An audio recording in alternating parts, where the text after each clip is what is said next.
Workout every day, day number 30. Interesting talk on supersets. Maybe, maybe not. I don't know. So, I wanted to do a set back to back, and I've talked a lot about supersets in the past, but the idea of doing two movements that engage a lot of the same muscle groups sometimes I feel can be a little bit redundant, especially if one movement is inhibiting the other, kind of like I'm about to do in some way, shape, or form. So I'm doing dips followed by push ups as a superset or compound set or whatever kind of terminology you want to call it.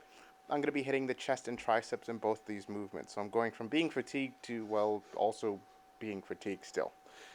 If I were to choose most often than not, I would rather do a movement that does not tax the same muscle group so I can still get that advantage of, keeping my heart rate at a decent state and then also still working out the muscle and maximizing on time. So these are the benefits really. Like I remember back when I was in college and university, doing supersets sometimes was just optimal. If I could only spend a certain amount of time in the gym, I would have two exercises paired back to back, and then I would just do them. But I would try and avoid as much as possible this scenario here, where it's two of the same um, muscle groups in the same thing.